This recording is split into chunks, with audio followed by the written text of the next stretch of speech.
Excellent. Okay. Well, welcome to those of you who might just be tuning in for our next Let's Learn Live session, part of the TESOL Electronic Village this year. Our next session is going to be featuring Victoria Dieste, who is going to be sharing her session, Creating Visually Appealing Content in a Nutshell. And she is going to be sharing some tips and tricks for designing visually attractive and effective materials in a time-effective way, something that we teachers always appreciate. She's going to be sharing some free digital tools that offer ready-made templates for presentations, visual organizers, and games that will save you busy teachers time and keep students engaged. So welcome, Victoria. I will mute myself here and turn things over to you. Thank you, Heather. I want to then be sharing my slides, if that's okay. There you go. Okay, so good morning, afternoon, and evening. It is afternoon here in Uruguay. And I'll be sharing, as Heather said, creating visually appealing content in a nutshell. So first of all, I would like to thank TESOL International for giving us this space, and Electronic Village in particular. I love Electronic Village. I wish I could be in Pittsburgh right now, but I am not. I'm in Uruguay, and I will tell you a little bit more about Alianza Uruguay, Cultural Uruguay Estados Unidos, which is my workplace and has been for almost 20 years. I actually got my teaching degree also at the Alianza. So basically I've done all my professional development here. And part of what I'm sharing is what we use at Alianza, along with, of course, other resources. So here is my contact information. I will share it at the end as well. And I will make available all the presentation and the slides to anybody who writes to me. So if you want to take notes, go ahead. But I will also be sharing the slides, and also in the notes, I've added the resources I'm using in this presentation. If you have any questions throughout the presentation, just unmute yourself and ask. I won't be able to be following the chat and the presentation at the same time. And if not, at the end, I'll be glad to answer any questions or by email later. Another thing I wanted to point out is that you can share other resources as we go through the presentation. I will share some, but I'm sure that there are many others. So I think that it's very useful if we are sharing all at the same time. And it's easier for you to look at the chat. So I won't be mentioning them, but you can share with the rest. Okay, so let's get started. I work, as I said, at Alianza Cultural Uruguay Estados Unidos, which is the binational center in Uruguay. We have 36 branches all around the country. So we are a pretty big center, and we promote US culture and English through the culture, through the teaching and learning of the English language, among other programs that we have. I am the Associate Academic Director right now. I'm actually taking over a different position soon. I'll be the Director of Innovation and Development. And so design is part of what I do. And of course, it's also part of what I do as a teacher. And the resources I'm going to be sharing with you today are resources that are specifically thought for teachers. Okay, so let's get started. So what is visual learning, and why design comes into all this? So I won't get into learning styles. I know there's a big, huge debate on whether learning styles are still valid or not.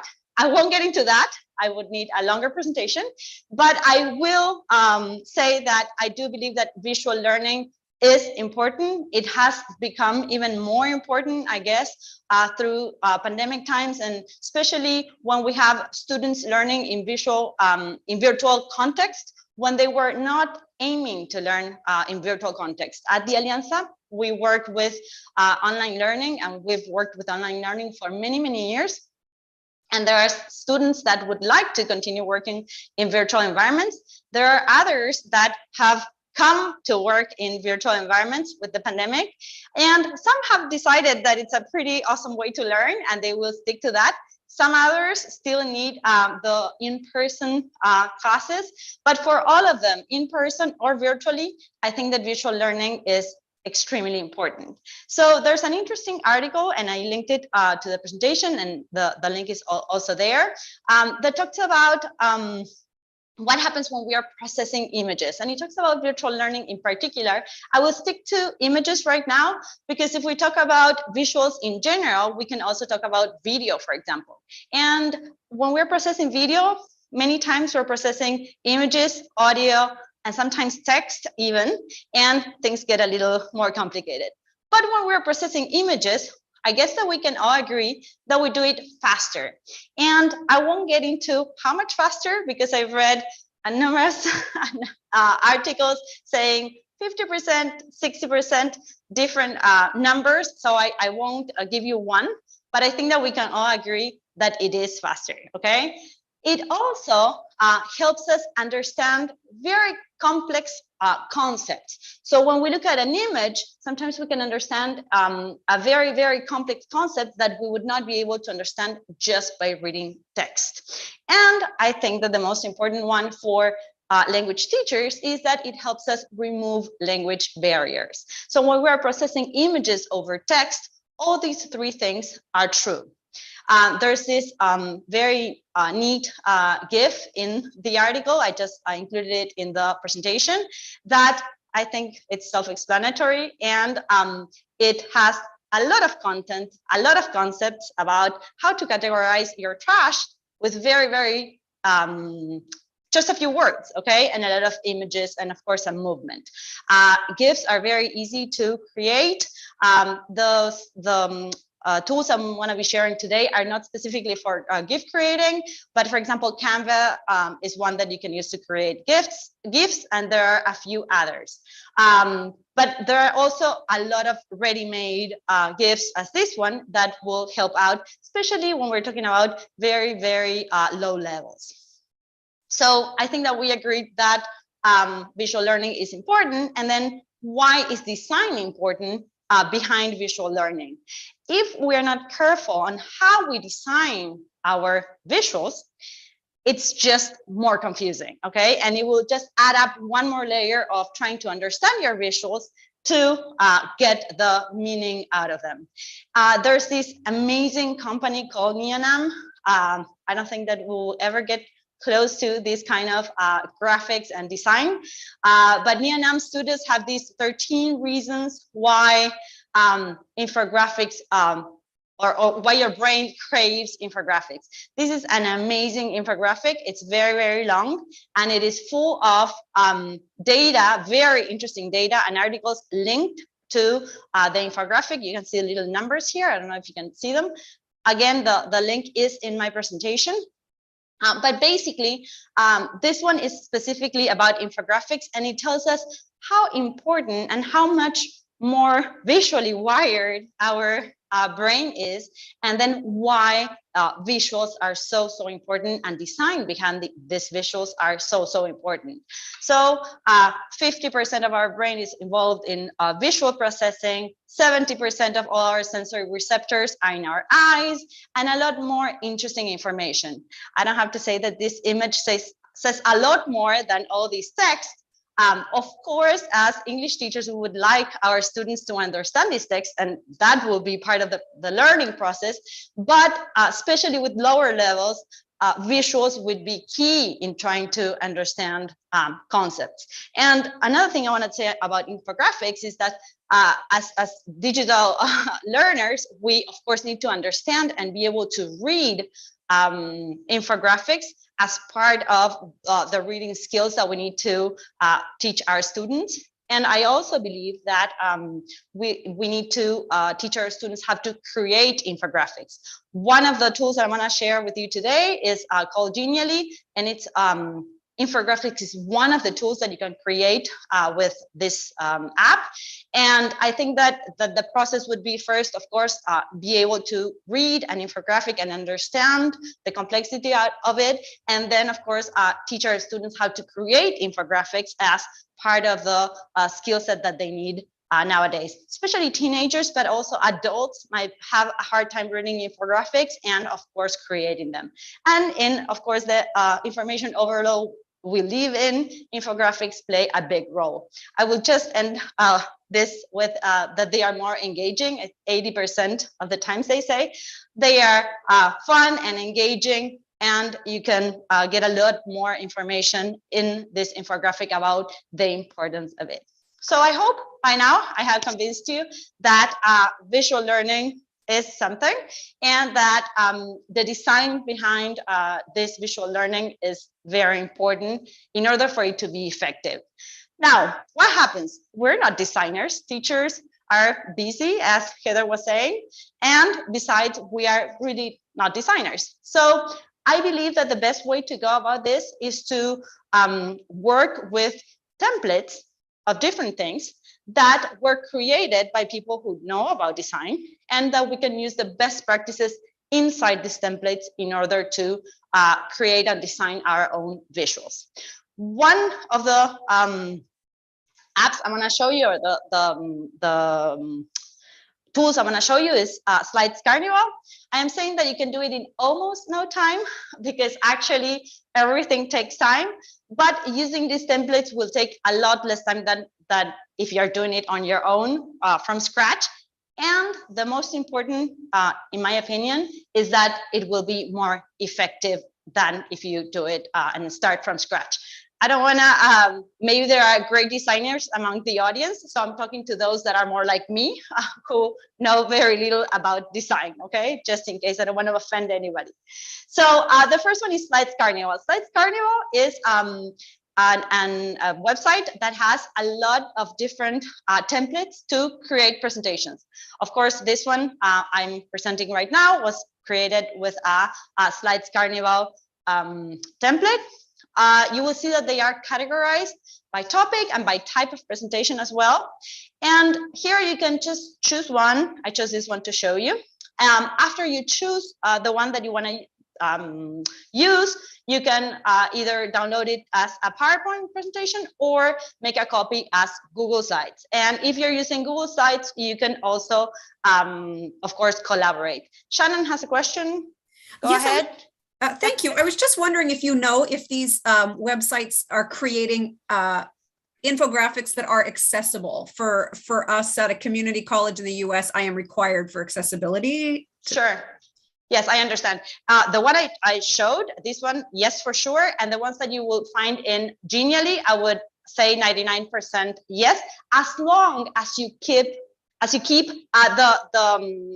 format, the colors, and the sizes that are in the templates. And that's what I meant with best practices. If I'm using this template, but then instead of using this font, I decide to change the font, or instead of using the icons that appear in the template, I start making a lot of changes, then that accessibility and that design will be lost. Okay. Thank you. Yeah, wonderful. Sure. Thank you. Okay. So for instance, this is one of the slides that you will get in the template I use, Big Concept. As I was saying, if you change the font of Big Concept, or if you change the color, if you change the icon, and you start, I don't know, inserting a lot of icons here and there, then the simplicity and this and the clarity of the slide would be lost. Okay. Same thing here. This is another slide from this template I used. A picture is worth as 1,000 words. If you want to change the picture and include an icon, okay, it might be useful. But then if you start putting pictures here and there, then this is not the slide to put a lot of pictures. So what I'm trying to say is that all these templates, all the tools that I'm going to show are designed specifically to engage and to be simple. And then if you keep that, you will be keeping the best practices in presentations. And once you open a Google slide from Slides Carnival, you will see that all the best concepts of presentations are represented in the slides that you get to use and that the template brings. Another tool I wanted to share is Whimsical. Whimsical is a tool to create mind maps, flowcharts, and also wireframes.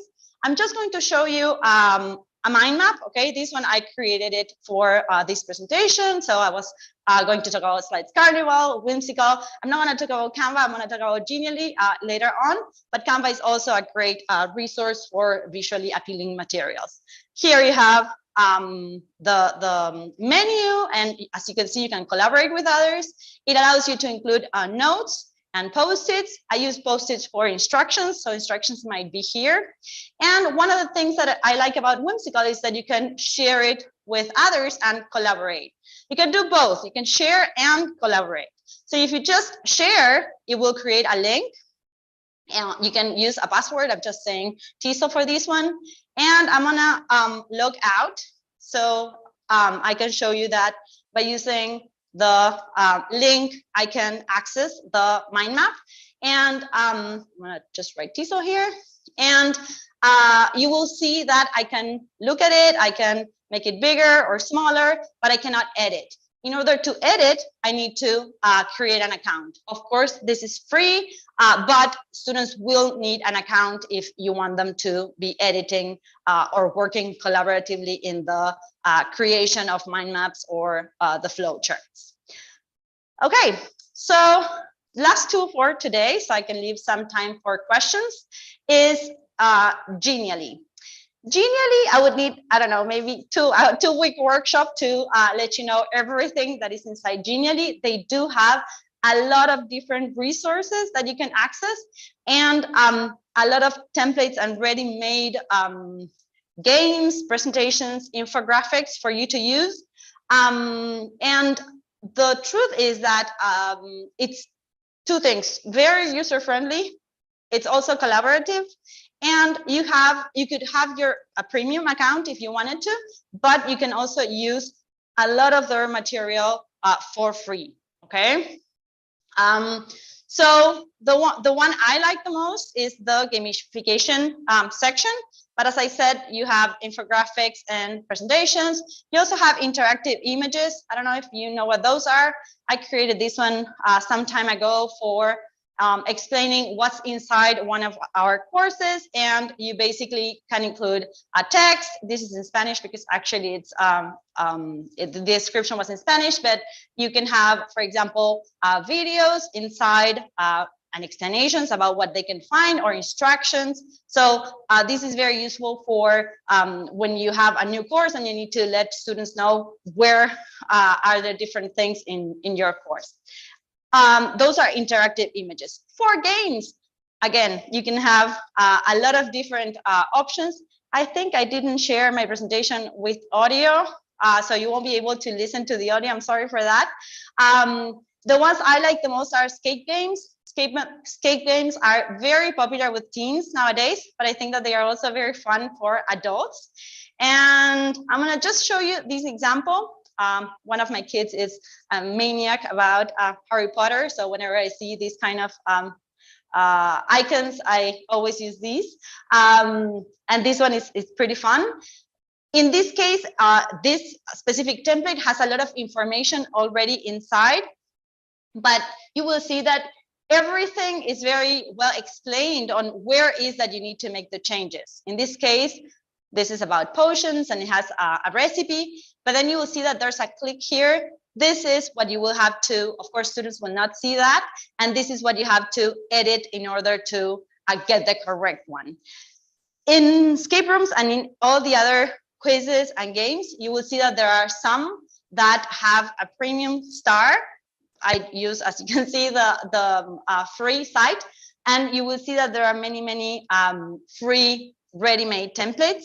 Some of them, like this one, don't have any information inside, and what they do have is just the connections and the path that you have to follow in order to play the breakout room. Some others have content. So you could use those if you find one that will work for one of the contents that you want to teach. So that you can have both, like ready-made, easy and basic with no information, or ready-made with information. And these are the templates that you can find inside Genially. I've also found many Genially already made, for example, escape rooms that teachers share online. I remember I used one about the Olympics some time ago, which was a great one, and teachers share that online. So you just write escape room and then Genially together, and then you will find some that are already made.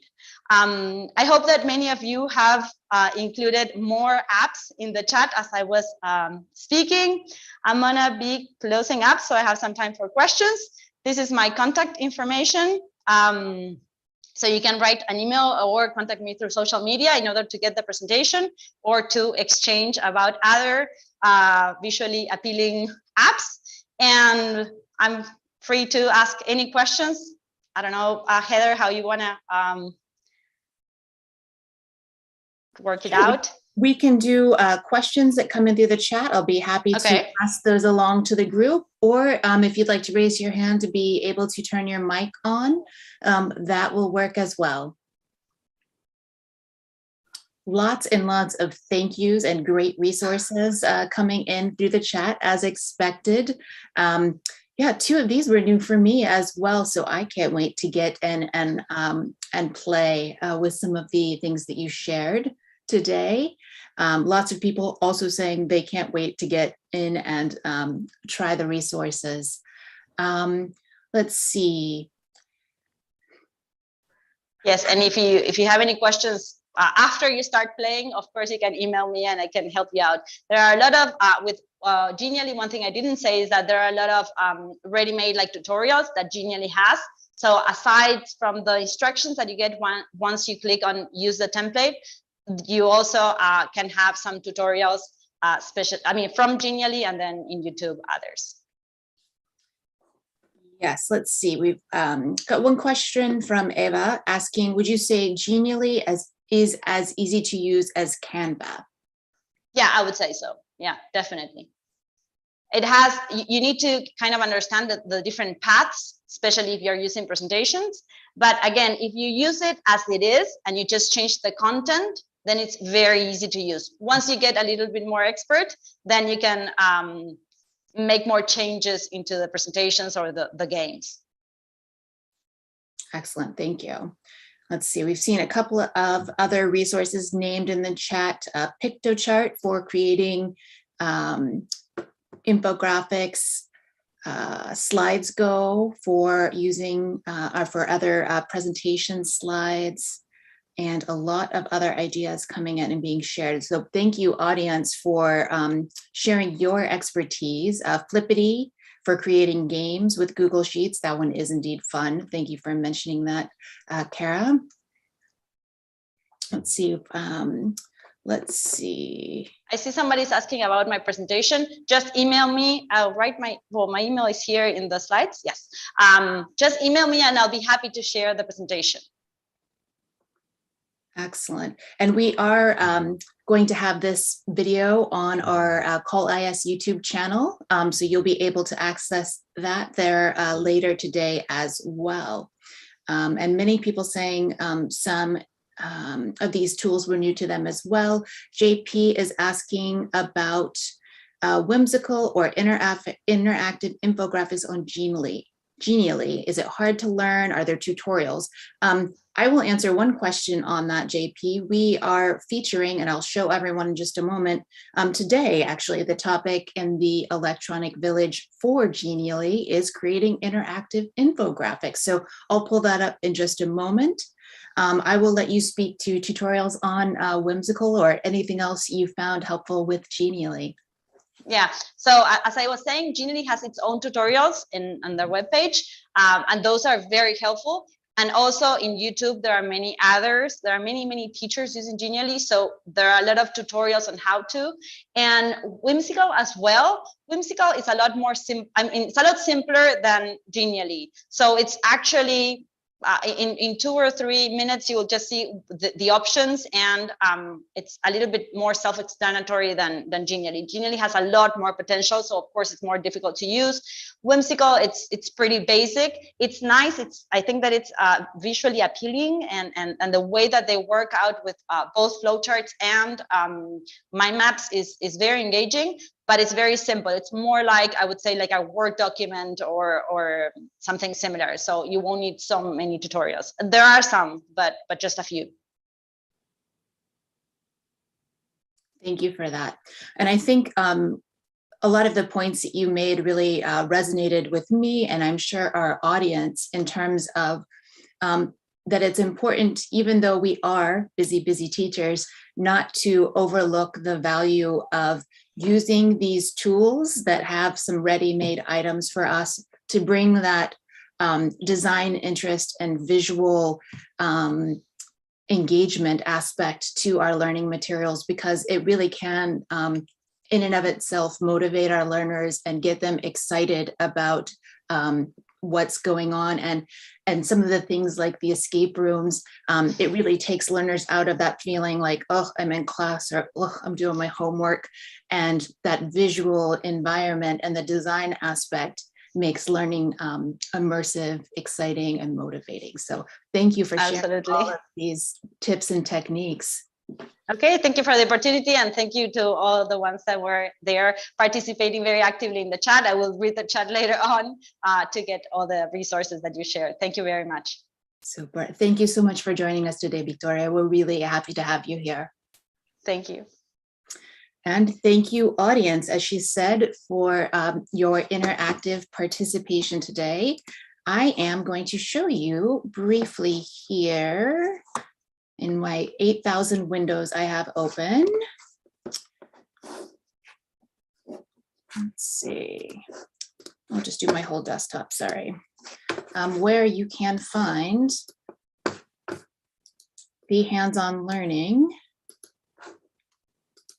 in the Call IAS Electronic Village. So here is our homepage, as I said, built with Google Sites.